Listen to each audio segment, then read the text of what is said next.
बच्चों, आज हम शुरू करते हैं कक्षा 8 का पाठ 14 अकबरी लोटा। यह एक कहानी है अन्नपूर्णानंद वर्मा द्वारा लिखी गई।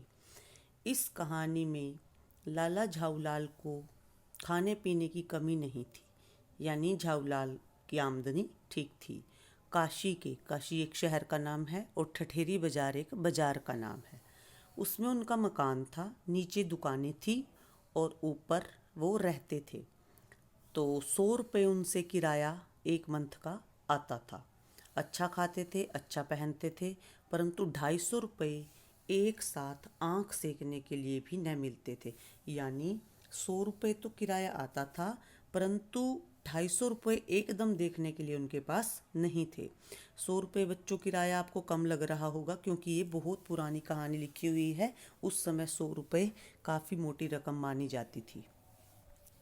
एक दिन उनकी पत्नी ने उनसे अचानक 250 रुपये मांग लिए। तो जब पत्नी ने उनसे पैसे मांगे तो वो जोर जोर से एकदम सनसना गए कि कैसे एकदम इतने रुपए मांग लिए। जब उनकी ऐसी हालत पत्नी ने देखी तो पत्नी ने कहा, आप घबराइए मत, मैं अपने भाई से मांग लूँगी अगर आप नहीं दे सकते तो। भाई की बात सुनकर और मायके का जिक्र आकर लाला जी को गुस्सा आ गया। तो उन्होंने रोब से कहा, अजी हटो, 250 रुपये के लिए अपने भाई से भीख मांगोगी? मुझसे ले लेना, लेकिन मुझे इसी जिंदगी में चाहिए, पत्नी ने कहा।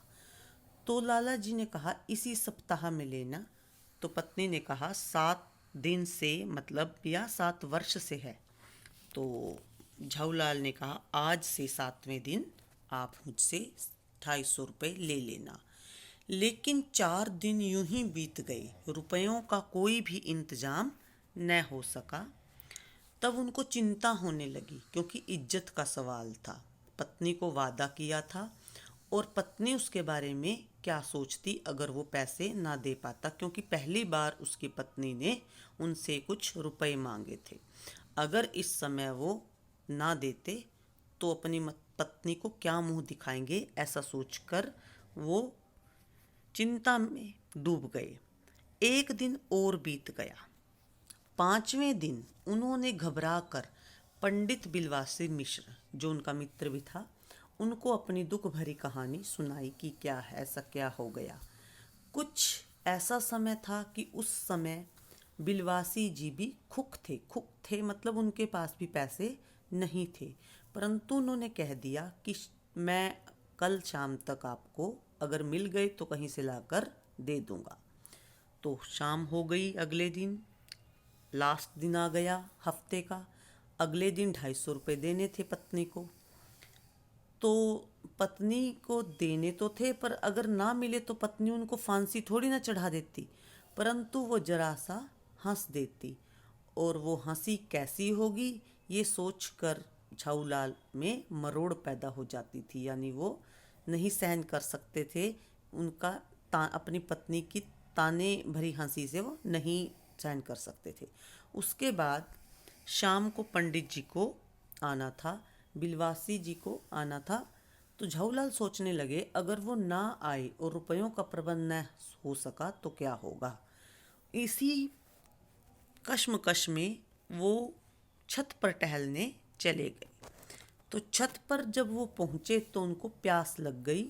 उन्होंने आवाज़ नौकर को दी, परंतु नौकर नहीं आया। उनकी पत्नी आ गई पानी लेकर। आई तो जरूर, पर गिलास वो लाना भूल गई। केवल लोटे में पानी लाने के लिए पानी लेकर वो आ गई। तो लोटा भी वो ऐसा था कि बेढंगी सूरत का था, यानी उनको झाऊलाल को वो पसंद नहीं था। था तो नया ही वो, परंतु ऐसा लगता था जैसे माँ उसकी चिलम और बाप उसका डमरू हो। यानी बीच में से तो वो मोटा सा लग रहा था और ऊपर से वो पतला था। लाला जी ने लोटा चुपचाप ले लिया, कुछ नहीं बोले, क्योंकि वो अपनी पत्नी का अदब मानते थे, इज्जत करते थे। और सभ्यता में अपनी पत्नी की इज्जत करनी ही चाहिए। उसके बाद उन्होंने लोटा लेकर पानी पीना शुरू किया और वे उस समय छत के मुंडेर पर यानी बिल्कुल किनारे पर खड़े थे। हमारे बुजुर्गों ने पानी पीने के संबंध में नियम बनाए थे। खड़े होकर पानी नहीं पीना चाहिए, सोते समय भी नहीं पीना चाहिए और दौड़ने के बाद भी पानी नहीं पीना चाहिए। परंतु उन्होंने यह नियम नहीं बनाया कि छत के मुंडेर पर खड़े होकर पानी नहीं पीना चाहिए। लगता है इस विषय पर वो नियम बनाना भूल गए। उसके बाद झाऊलाल ने थोड़ा सा ही पानी पिया था कि उनका हाथ हिल गया और लोटा छूट गया हाथ से। तो लोटा छूटा तो 3 मंजिला भवन था वो उनका। तो इस प्रकार नीचे गिरा वो जैसे कोई उल्का गिरती है आसमान से धरती पर। न्यूटन नामक एक वैज्ञानिक ने, खुराफाती कहते हैं शैतान को, तो न्यूटन एक वैज्ञानिक का नाम था, उन्होंने एक बल की खोज की थी, ग्रेविटी फोर्स यानी गुरुत्वाकर्षण बल की खोज की थी। इसके अनुसार पृथ्वी हर एक वस्तु को अपनी ओर खींचती है। तो अभी इस समय लोटा जब वो गिरा, पृथ्वी पूरी शक्ति से लोटे को अपनी ओर खींच रही थी, यानी बहुत जोर से, बहुत तेजी से वो नीचे की ओर गिरा। उसके बाद लाला को काटो तो बदन में खून नहीं, यानी ऐसी चलती हुई गली में, यानी भरी भराई से बाजार था ना वो, तो वहाँ लोग आते जाते रहते थे। तो 3 मंजिले भवन से लोटे का गिरना कोई आसान बात नहीं, कोई हंसी खेल नहीं। यह लोटा न जाने किस अनाधिकारी के झोंपड़े पर काशीवास का संदेश लेकर पहुँचेगा। लाला जी सोचने लगे कि न जाने यह किसके ऊपर गिरेगा और किसकी जान चली जाएगी। काशीवास कहते हैं भगवान शिव को, क्योंकि उनका काशी में वास माना जाता है और मृत्यु के देवता हैं वो, इसलिए कहा गया है कि न जाने किसके सिर पर गिरेगा और किसकी मृत्यु का संदेश पहुंचेगा आज। तो हुआ भी ऐसा ही कुछ। गली में हल्ला हुआ, जोर से हंगामा हो गया। लाला झाऊलाल जल्दी से नीचे उतरे, तब तक एक भारी भीड़ उनके आंगन में घुस गई। तो लाला जी ने देखा कि इस भीड़ में प्रधान पात्र एक अंग्रेज है जो नख-शिख से भीगा हुआ है, यानी जो ऊपर से नीचे तक भीगा हुआ है, और जो अपने एक पैर को हाथ से सहलाता हुआ दूसरे पर नाच रहा है। कहने का मतलब है उसने एक हाथ से अपने पैर को पकड़ा हुआ है और दूसरे से वो चलता आ रहा है, और वो अपराधी लोटा यानी जो उसके ऊपर गिरा था वो भी उसके हाथ में ही था। तो लाला जी ने फौरन 2 और 2 जोड़कर स्थिति को समझ लिया, यानी उसने आइडिया लगा लिया लोगों की भीड़ लोटा देखकर कि ये इसके ऊपर गिर गया है। गिरने से पूर्व मीन्स पहले, गिरने से पहले दुकान के एक साइबान से लोटा टकराया था। साइबान कहते हैं जो छज्जे बाहर निकले होते हैं दुकानों के, उनको साइबान कहा जाता है। वहाँ टकराकर उस दुकान पर खड़े उस अंग्रेज को उसने सांगोपांग स्नान कराया। सांगोपांग स्नान कराया मतलब ऊपर से नीचे तक भिगो दिया। उसके बाद वो उसके बूट यानी जूते पर आ गिरा। जब अंग्रेज को पता चला कि इस लोटे का मालिक झाऊलाल है, तो उसने एक काम किया, उसने अपना मुंह खुला छोड़ दिया, यानी उसने गालियां देनी शुरू कर दी। तो लाला झाऊलाल को उस दिन पता चला कि अंग्रेजी भाषा में भी इतनी सारी गालियां होती हैं। तो जब ये सब हंगामा हो रहा था तो पंडित बिलवासी मिश्र घर में आए, यानी आंगन में आई। उन्होंने आकर सबसे पहला काम क्या किया, सभी को बाहर निकाल दिया, सिर्फ अंग्रेज को छोड़कर। अंग्रेज अंदर रह गया, बाकी सबको घर से बाहर निकाल दिया। फिर उस अंग्रेज को कुर्सी देकर कहा, साहब बैठिए, आपके पैर में चोट आ गई है। तो साहब यहाँ अंग्रेज के लिए लगा है। अंग्रेज ने कहा, बिलवासी जी को धन्यवाद कहा और कुर्सी पर बैठ गए। अंग्रेज ने उससे पूछा बिलवासी जी से कि आप इन शख्स को जानते हो, झाऊलाल के बारे में कहा। शख्स कहते हैं व्यक्ति को। तो झाऊलाल की तरफ इशारा किया। तो बिलवासी जी बोले, नहीं, मैं ऐसे आदमी को जानना भी नहीं चाहता जो निरीह मैंने बेजुबान या बेगुनाह राह चलते लोगों पर लोटे का वार करे। वो कहते हैं कि मैं ऐसे लोगों को नहीं जानना चाहता जो लोगों पर लोटे से वार करते हैं। मेरी समझ में ऐसे लोग डेंजरस ल्यूनाटिक हैं, यानी खतरनाक पागल हैं। तो फिर वो आगे कहता है कि मेरी समझ में he is a dangerous criminal, कि यह एक खतरनाक अपराधी है, मुजरिम है। तो वो परमात्मा ने यानी भगवान ने लाला झाऊलाल की आंखों को इस समय कहीं देखने के साथ खाने की शक्ति दे दी होती तो निश्चय ही अब तक बिलवासी जी को वो खा चुके होते। तो कुछ समझ नहीं पा रहे थे कि बिलवासी को क्या हो गया है। यानी झाऊलाल बड़ी बड़ी आंखें निकाल कर बिलवासी की तरफ देख रहा था कि ये तो मेरा मित्र है, और साइड ये अंग्रेज की ले रहा है। तो अंग्रेज ने बिलवासी जी से पूछा, अब हमें क्या करना चाहिए। तो बिलवासी जी ने कहा कि हमें क्या करना चाहिए, पुलिस में रिपोर्ट करानी चाहिए। वो कहते हैं कि मेरे को पता नहीं वो कहाँ है, पुलिस स्टेशन कहाँ है। तो बिलवासी जी ने कहा, मैं आपको ले चलता हूँ, मैं साथ चलता हूँ, परंतु पहले मैं इस लोटे को खरीद लूँ। झाऊलाल से बोले बिलवासी जी, क्या आप इस लोटे के बेचोगे? मैं इसको 50 रुपये इसका दाम दूंगा। झाऊलाल चुप रहे, परंतु साहब ने पूछा, इस रद्दी यानी बेकार से लोटे का आप क्या करोगे और 50 रुपये क्यों दे रहे हो? बिलवासी जी बोले, आश्चर्य, मैं तो आपको एक विज्ञ होता है विद्वान समझता था, और सुशिक्षित आदमी समझता था, यानी पढ़ा लिखा समझता था। अंग्रेज बोला, क्या बात है, कुछ तो बताओ। बिलवासी जी बोले, जनाब, यह एक ऐतिहासिक लोटा है। मुझे पूरा विश्वास है कि यह प्रसिद्ध अकबरी लोटा है, जिसकी तलाश में संसार भर के म्यूजियम परेशान हैं। अंग्रेज ने कहा, यह बात तो। बिलवासी जी ने एक कहानी उसको सुनाई कि 16वीं शताब्दी में बादशाह हुमायूं शेर शाह से हार कर भाग रहा था, और उसको रेगिस्तान में प्यास लग गई। तो एक ब्राह्मण ने इसी लोटे से उसको पानी पिलाया था और उसकी जान बचाई थी। हुमायूं के बाद अकबर ने इस ब्राह्मण का पता लगाकर इस लोटे को ले लिया और उसे इसी प्रकार के 10 सोने के लोटे दिए। यह लोटा अकबर को बहुत प्यारा था, इसलिए इस लोटे का नाम अकबरी लोटा पड़ गया।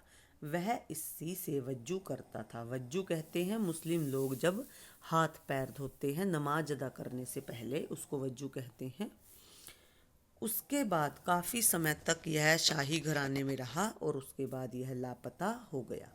कलकत्ता के म्यूज़ियम में इसका प्लास्टर का मॉडल रखा हुआ है।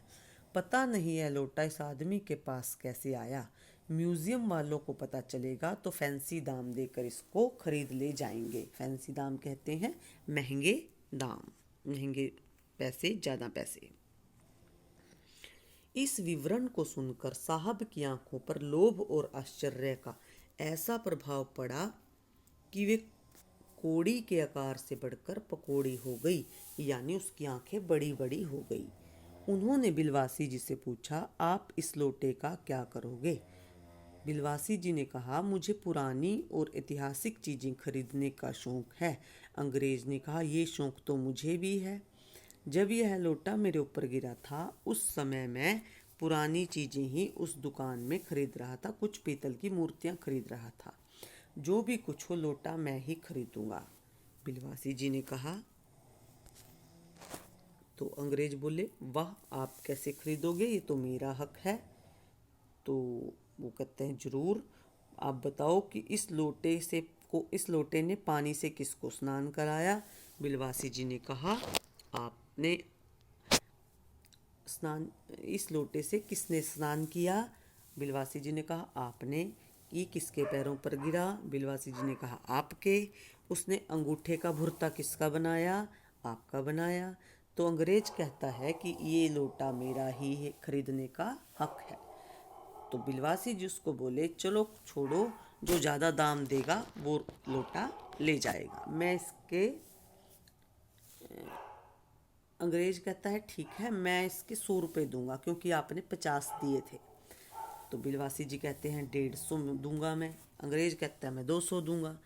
फिर बिलवासी जी कहते हैं, मैं 250 दूंगा और कहकर उसने 250 के रुपए के नोट झाऊलाल के आगे डाल दिए, फेंक दिए। अंग्रेज को भी गुस्सा आ गया। उसने कहा, अजी आप 250 देते हो, मैं 500 देता हूँ, अब चलिए। तो बिलवासी जी ऐसा मुंह बनाने लगे जैसे बड़ी कोई रकम हार गए हों, आशाओं पर उनकी पानी फिर गया हो। साहब की ओर देखकर उन्होंने कहा, अब ये लोटा आपका हुआ, क्योंकि मेरे पास 250 से ज़्यादा पैसे नहीं हैं, रुपए नहीं हैं। अब यह सुनकर अंग्रेज खुश हो गया। उसने झपट कर लोटा लिया और बोला, अब मैं हंसता हुआ अपने देश लौटूंगा। मेजर डगलस की डींग सुन सुनकर मेरे कान पक गए थे। तो उन्होंने पूछा कि मेजर डगलस कौन है?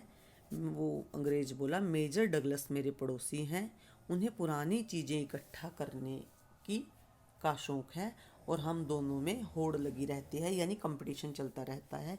पिछले साल वे हिंदुस्तान आए थे और यहाँ से जहांगीरी अंडा लेकर गए थे। बिलवासी जी कहने लगे, जहांगीरी अंडा? अंग्रेज बोला, हाँ, जहांगीरी अंडा। मेजर डगलस ने समझ रखा था कि हिंदुस्तान में वे ही अच्छी चीज़ें ला सकते हैं। बिलवासी जी ने कहा, जहांगीरी अंडा है क्या? तो अंग्रेज ने उनको एक कहानी सुनाई कि आप जानते होंगे कि एक कबूतर ने नूरजहां से जहांगीर का प्रेम कराया था। जहांगीर ने के पूछने पर कि मेरा एक कबूतर तुमने कैसे उड़ जाने दिया, नूरजहां ने उसके दूसरे कबूतर को उड़ा कर बताया ऐसे। उसके इस भोलेपन पर जहांगीर दिलो जान से न्यौछावर हो गया। उसी क्षण से उसने अपने को नूरजहां के हाथ कर दिया, यानी नूरजहां से उसने शादी कर ली। कबूतर का यह एहसान वह नहीं भूला। उसके एक अंडे को बड़े जतन से रख छोड़ा, यानी बड़े संभाल के रखा। एक बिल्लौर की हांडी में वह उसके सामने टंगा रहता था। बाद में वही अंडा जहांगीरी अंडा के नाम से प्रसिद्ध हुआ। उसी को मेजर डगलस ने पिछले साल दिल्ली में एक मुसलमान सज्जन से 300 रुपये में खरीदा। तो वो कहते हैं, यह बात? हाँ, पर मेरे आगे अब वो दून की नहीं ले सकते, यानी अब उनके मेरा गेक नहीं चलेगी। मेरा अकबरी लोटा उनके जहांगीरी अंडे से भी एक पुश्त पुराना है, यानी एक पुश्त पुराना है, यानी उनसे एक और ज़्यादा समय पुराना है। इस रिश्ते से तो आपका लोटा उस अंडे का बाप हुआ। ये बिलवासी जी बोले।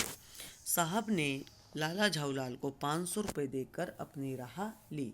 लाला झाऊलाल का चेहरा इस समय देखते बनता था।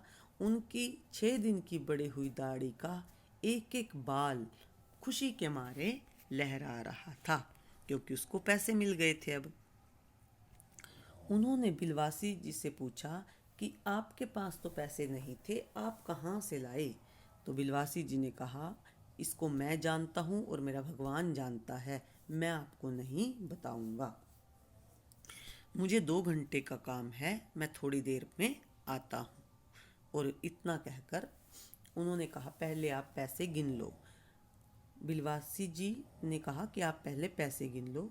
झाऊलाल जी पैसे गिनने लगे और गिनकर उन्होंने ऊपर देखा। इतने में पंडित जी अंतर्ध्यान हो गए, यानी चले गए। रात में उस दिन बिलवासी जी को नींद नहीं आई। काफ़ी देर तक वो पड़े रहे। उसके बाद 1 बजे उठे। अपनी पत्नी के गले से उन्होंने सोने की सीकड़ी, यानी वो जंजीर जिसको बोलते हैं, वो निकाली। उसमें एक ताली, यानी चाबी बंधी हुई थी। उन्होंने चुपचाप संदूक खोला, 250 के नोट यूं के यूं रखे संदूक में और दोबारा अपनी पत्नी के गले में उन्होंने चाबी डाल दी। तो अगले दिन आराम से 8 बजे तक चैन से सोए।